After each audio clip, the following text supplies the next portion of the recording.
Assalomu alaykum hurmatli Cherry Navoiy muxlislari. Biz bugungi kun obzorida Ariza 6 Pro ni intelligent pozitsiyasi haqida gaplashamiz. Xo'p, bu o'z Ariza 6 Pro'miz 3 ta pozitsiyada chiqadi: Live, Comfort hamda Intelligent. Xo'p, bu avtomobil haqida qisqacha ma'lumot beradigan bo'lsak, vizual ko'rinishda tepasi lyuk bilan jihozlangan bo'ladi mashinamiz. Undan tashqari yomg'ir sensorlari bor. Yomg'ir yog'gan paytda oyna tozalagichlari avtomatik ishlaydi. Hamda tunnel datchiklari qo'yilgan bo'ladi. Ya'ni qorong'i tushgan paytda faralar avtomatik yonadi. Agar masalan oldidan nur ko'radigan bo'lsa, dalnida ketadigan bo'lsangiz, avtomat bilishi ham bo'laveradi. Yangilangan mana bunaqa restyling variantdagi Lexus облицовка, undan tashqari 360 kamerani oldi qismi bo'ladi. Hamda mana buni tagida radar detektorimiz bor. Ya'ni o'zidan oldingi mashinaga moslashadigan funksiyani o'zida mujassam qiladi. Xo'p, hadovoy qismiga keladigan bo'lsak, mashinamiz 17 dyumli diskalar bilan jihozlangan bo'ladi. 205 50R17 razmerda, oldi tomonda ventilyorli tormozna sistemada hamda MacPherson podveska bilan jihozlangan. 360 gradus kamerani o'ng qismi. Undan tashqari bu avtomobilimizda slipoy zona degan narsa bor. Ya'ni buni oldi yoki orqa tomondan xavf sezadigan bo'lsa, sizni ogohlantiradi. Xavf juda ham yaqin bo'ladigan bo'lsa, signal ham chaladi. Salon qismiga keladigan bo'lsak, deyarli 90% koja elementlardan qilingan bo'ladi. Mana bu yoqlari nanoplastik bo'ladi. Misol uchun buni qirgan paytda chizilmaydi, qirilmaydi, bemalol foydalansangiz bo'ladi. Eshiklar poludavochiy bilan jihozlangan, yopgan paytda salga yopiladi. Orqa qismi haqida gapiradigan bo'lsak, orqada ham orqa o'rindiqdagi passajirlar uchun qulaylik juda ko'p. Sababi orqa o'rindiqlar qiziydigan bo'ladi hamda orqada deflektorlarimiz bor. Yozda konditsioner havosi chiqib turaveradi. Telefon zaryadga qo'yish uchun USB razyon tashab ketilgan. Bak 48 litr hajmga ega bo'ladi. Benzin sarfi trassada yurgan paytda o'rtacha 5 litr, shahar sharoitida 7 litrgacha benzin sarflaydi. Orqasi ham diskoviy tormozna sistemada bo'ladi. Xo'p, bagaj qismida gapiradigan bo'lsak, parallel LED jihozlangan bo'ladi. Orqa kamerasi hamda orqa parktroniklari o'zi bilan birga keladi. Ya'ni zavod tomonidan o'rnatilgan bo'ladi. Bagajligimiz 487 litrda tashkillashtiradi hamda qo'shimcha balonimiz, ya'ni запасной balonimiz dakatga bo'ladi. Komfortlardan yana bittasi, mana bu ruchkasi bor. Tortib bagajda yopsangiz bo'laveradi. Sababi hozir yog'ingarchilik bo'ladigan, yomg'ir, qorlar bo'ladigan paytda. Xo'p, haydovchi o'rindiq haqida gapiradigan bo'lsak, beskluchovoy доступga ega bo'ladi. Eshik tagida mana shunaqa podsetka bor. Ikkita oldingi eshikda, undan tashqari mana bu yerdan podsetkamiz bor. Bularni 64 xil rangga o'zgartirsangiz bo'ladi. Eshik podsetkalarida, xo'p, o'tirgan paytimiz sideniya ligrovkalarimiz, ya'ni sideniyamizni nazorati 6 ta tomonga bo'ladi. Oldinga, orqaga, balandga, pastga hamda spinkasini ham oldi-orqaga qilsa bo'ladi. Undan tashqari rul chambaragimiz o'zingizga chiqadi, ichkariga kiradi, tepaga yoki pastga ham tushishi mumkin bo'ladi. Xo'p, qolgan narsalarni noodatiy tarzda video obzor olayotganimiz hisobiga test drive davomida tushuntirib o'tamiz. Sababi bunda sport rejimi, ekonom rejimlari, polosovoy держаниялari, avtostoplari bor. Bularni faqat og'zaki aytib ketgandan ko'ra amalda sinab ko'rganimiz ma'qulroq bo'ladi. Sizlarni test drive'ga taklif qilaman. Katta yo'lga chiqib oldik. Mashina ikkita rejimda yuradi, sport rejimi hamda ekonom rejimi bor. Biz hozir ekonom rejimda harakatlanyapmiz. Avtomobilimizda cruise control hamda adaptivniy cruise control va polosovoy держание degan funksiyalari bor. Bu degani, mashinani adaptivniy cruise controlni ishga tushirasiz, pedaldan oyog'ingizni olasiz hamda tezlikni belgilab qo'yasiz. Misol uchun biz hozir 60-58 tezlikka qo'yib qo'ydik. Endi rulni qo'yib yuborsangiz, mashina boshqa tomonga ketib qolishi mumkin. Sababi polosovoy держание bo'lgani bilan chiziqlar to'liq ko'rinishi kerak bo'ladi. Endi ko'p joylarda ko'rinmay qolishi mumkin. Hozir mana oyog'im pedaldan oldim. Rulda ham qo'yib yuboraman. Mashina harakatlanib ketaveradi. Endi xavfsizlik yuzasidan baribir rulni ushlab turishga harakat qilamiz. Oldidan birorta to'siq chiqadigan bo'lsa yoki bo'lmasam misol uchun o'zidan oldingi mashina svetoforga borib to'xtaydigan bo'lsa, mana slipoy zonamiz ishladi. Yonida mashina kelgan paytda ko'rishingiz mumkin. Yoki bo'lmasa mana shu mashinani orqasidan harakatlanamiz. Sababi qani? Tormoz beryapti. Biz avtomobilimiz ham orqasidan kelib turib, sekinlab kelyapti. Sababi adaptivniy cruise kontrolimiz yoniq. Ya'ni o'zidan oldinga moslashuvchi funksiyamiz ishlab turibdi. Undan tashqari svetofor qizil yonyapti. Xo'p, mana ko'rishingiz mumkin, pedalga bosayotganim yo'q. Mashina o'zini o'zi to'xtatyapti. Xo'p, mana bu yerda o'sha narsaning ma'lumotini berib turadigan joyi bor hozir burada. Ana, harakatlanib boshladi, biz ham harakatlanib ketyapmiz. Endi 17 metr rastiyanida saqlab turibmiz o'zimiz. Ana, oldida to'siq chiqayotgani hisobiga mashina sekinlab tormoz beryapti. To'siq bartaraf bo'lgani hisobiga yana harakatlanib ketyapmiz. Endi mana furaga moslashdik. 48 metr rastiyani saqlab ketyapti furamiz. Hop, bu ikkinchi liniyaga birinchi polosaga o'tganni hisobiga biz endi Cobalt'ga moslashyapmiz. 80 metrda yana o'zini o'zi to'xtatib ketyapti. Bu yangi haydovchilarga yoki bo'lmasam avtomobil yangi haydovchilarga yoki bo'lmasam o'sha uzoq yo'lga yuruvchilar uchun juda qulay narsa hisoblanadi. Sababi bu funksiyadan foydalangan payti avariya hodisalari bo'lishi juda ham kamdan kam bo'ladi. Ya'ni avtostopimiz ishlagan payti oldindagi to'siqni o'zi sezib, o'zi bartaraf etadi. Mana sport rejimiga qo'yamiz. Sport rejimiga qo'ygan payt mashina qo'zg'alishi zo'r bo'ladi, ya'ni yurishi zo'r bo'ladi.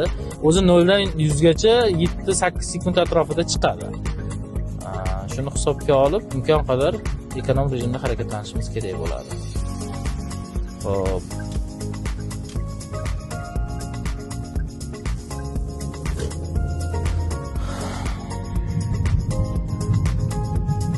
%60 tezlikdan oshirmaymiz, sababi shahar sharoitida, ya'ni tuman markazlarida 60 dan oshirib yurish mumkin emas. Hadoyi qismiga keladigan bo'lsak, mashina juda ham yumshoq hisoblanadi. Oldidan onam chiqib qoldi. Mashina juda ham yumshoq hisoblanadi. Sababi oldida o'sha Angliya brendi bo'lgan McPherson podveskadan, orqasida bo'ladigan bo'lsa polozaveshimi o'sh. Ya'ni balka bo'ladi-yu, lekin yumshoqqina bo'ladi. Xo'p, ovoz yutilishi to'liq shumoizolyatsiya bo'lganini hisobiga mashinamiz o'zidan ortiqcha ovoz chiqarmaydi hamda tashqi shovqinlarni o'zida saqlab qoladi. Mana bu yerda ko'chamiz bor, o'sha ko'chada yomonroq yo'l bor, o'shanda ham yurib haydab ko'ramiz. Hop, o'zidan oldinda mashinaga yo'l beramiz. Rulimiz elektrousilitel bo'ladi hamda abagrev knopkali bo'ladi. Ya'ni hozirgi sovuq havolarda bemalol rul abagrevidan foydalanib ketsak bo'ladi. Mana bu yerda besprovодной zaryadchigimiz bor. Ruchnoy tormoz elektronli bo'ladi. Avtohold sistemalarimiz bor. Misol uchun avtohold sistemamiz ishlab turibdi. Hozir mashinamiz ko'rida turgan bo'lsa ham, avtohold yoniq bo'lganini hisobiga o'zini o'zi to'xtatib turibdi. Hop. Ichki ko'chalardan haydab ko'ramiz, ya'ni faqat trassada yurmaymiz, keyin xarid qilgan odamim masalan kimdir shaharda, kimdir qishloq sharoitida yashaydi.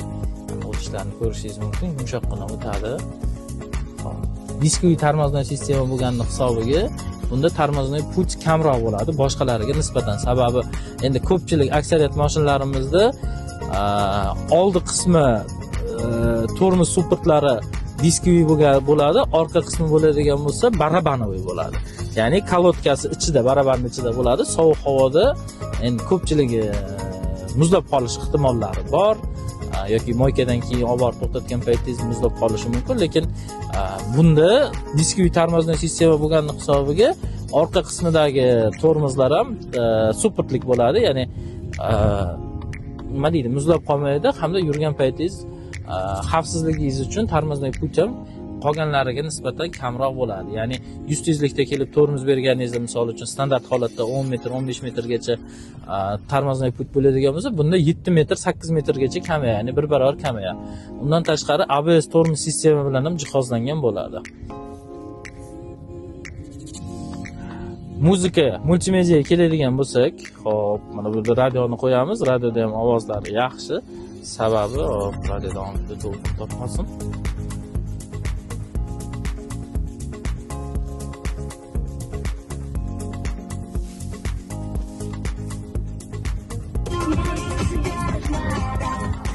...360 gradus kamera, ya'ni pоворotda yoqqan paytingiz hop, o'zida ko'rsatib turadi. Hozir multimediani yoqdik, ya'ni ovozlar. Avtomobilimiz 4 ta kolonka hamda 2 ta pishalka bilan jihozlangan bo'ladi. Ya'ni qo'shiqni yumshatib beradigan pishalkalar bo'ladi, ovozini hamda o'zini zavodga 4 ta kolonkasi bilan kelgan bo'ladi. Hop, 360 kamerani ishlash funksiyasini ko'rishingiz mumkin. Mana bu yerda ko'rish mumkin. 3 metr rassiyanida biz masofa saqlab turibmiz hamda o'ng tomonga pоворot yoqqanimiz hisobimizga o'ng tarafni ko'rsatib turibdi. O'zimizdan oldingilarni, ya'ni mana bu Gentrani hamda yonimizda turgan Damas'ni ham ko'rsatib turibdi. Harakat davrida pоворot yoqqan paytingiz intelligent komplektatsiyada mana shunaqa narsalarni ko'rishingiz mumkin bo'ladi. Bu haydovchilar uchun juda qulay hamda komfort hisoblanadi. Sababi siz ko'z bilan ilg'ay olmaydigan xavflar ham bo'lishi mumkin. Ya'ni slipoy zona degan narsalar bor. Haydovchilar juda ham yaxshi tushunadi. O'sha narsalarni mana bu yerda monitor orqali yoki bo'lmasa bu yoqdagi funksiyalar orqali ko'rib, sezib turishingiz mumkin bo'ladi. Faralar LED yonadi, boya aytganimizdek, qorong'i tushgan paytda avtomatik o'zi yonadigan bo'ladi. Hop, orqa o'rindiqlarimiz ham qiziydigan bo'ladi. Joystiklik skorichak. Bu skorichagimiz joystiklik bo'ladi, 7 pog'onalik hisoblanadi. Ya'ni 7 ta oldinga, bitta orqaga yuradigan bo'ladi. Korobkamiz variator bo'ladi. Ko'pchilik variator korobka yaxshi emas, sifatsiz deydi, lekin unaqa fikrga men qarshiman. Sababi har bitta narsaga mehr berilsa yoki bo'lmasam yaxshi ekspluatatsiya qilinsa, yaxshi xizmat ko'rsatib beradi. Bu degani nima? Avtomat korobkada variator yaxshi funksiyaga ega. Sababi bunda переключение bo'lgan payti, ya'ni skorostidan skorostga o'tgan payti sezilmaydi. Misol uchun hozir mana mashinani gazlagan paytingiz ham masalan siltash yoki boshqa qanaqadir anolar bo'lmaydi. Ham plavni ko'chganning hisobiga benzinning sarfi kam bo'ladi. O'zi xarakteristikasi bo'yicha aynan mana shu Ariza 6 avtomobilimizning intelligent komplektatsiyasida smeshanный siklda, ya'ni aralash siklda 7 litr atrofida benzin rasxod qiladi. Xo'p. Biz mana ko'rishimiz mumkin, hozir sal tezroq haydaganimiz hisobiga 8.4 litr benzin rasxod qilyapti. O'zi maksimal 8 litrgacha yoqqan. Agar uzoq yo'lga yurganimizda, ya'ni trassada harakatlangan paytimiz shahardan tashqarida avtomobilimiz 5 litr benzin rasxod qiladi. Lekin mana bizda ofitsialniy servis bo'lganini hisobiga o'sha servisga moy almashtirgani kelganda o'sha xaridorlardan so'raymiz. Uzoq yo'lga ko'p yuradiganlar bor, misol uchquduqliklarimiz bor, zarafshonliklar bor, Samarqanddan keladiganlar bor yoki misol yo'l-yo'lakay bizda endi trassaning ustida bo'lgani hisobiga Buxorolik mijozlarimiz yoki o'sha Qoraqalpoq yoki Nukuslik yoki bo'lmasa Samarqandlik mijozlarimiz bor. Ulardan so'ragan paytimiz uzoq yo'lga o'rtacha 4 litrlar atrofida benzin sarf qilyapti, deyapti. Endi o'zi o'ylab ko'ring. Hop, deyarli 1,5 tonna yuk bilan, ya'ni 1,5 tonna atrofida bo'ladi mashinamizning og'irligi. Yuk bilan 1,5 turbina motor, 137 ta, 147 ta ot kuchlik avtomobil uzoq yo'lga 5 litr benzin sarf qilgani bu juda ham ideal holat hisoblanadi. Sababi o'zimizda minib yurgan mashinamiz, shaxsan men o'zim Nexia 3 da yuraman. O'sha Nexia 3 da benzin sarfi Nexia 3 ham deyarli 1 tonna 200, 1 tonna 100 atrofida chiqadi. 7 litr uzoq yo'lga benzin sarflaydi. Bu degani 2 litr kam. Lekin komfort Nexia 3dan ko'ra ancha ko'p bo'ladi. Xo'p, shu bilan test drayvimiz tugadi. Har bitta kelgan mijozimiz uchun shu vaqtimizni yana bir marta takrorlab o'taman. Ertalabki soat 09:00 da, ya'ni soat 9 dan boshlab kechki soat 20:00 gacha shu vaqtimiz hisoblanadi. 18:00 gacha yetib kelgan har bitta mijozimiz uchun xohlagan avtomobillarda Ariza 6, Tiggo 8 Pro Max, Ariza 8 yoki bo'lmasa Tiggo 7 avtomobillarida bemalol test drive ko'rib, agar didiga yoki bo'lmasa xohishiga ma'qul bo'ladigan bo'lsa, hisob-kitoblarni qildirtirib avtomobil xarid qilishingiz mumkin. Dam olish kuni bo'lishiga qaramasdan biz faqat 1-yanvar kuni dam olamiz, ya'ni 31-dekabr ham ish kuni hisoblanadi bizga, hamda 2-yanvardan boshlab avtosalonimiz ish faoliyatini davom ettirib boshlaydi.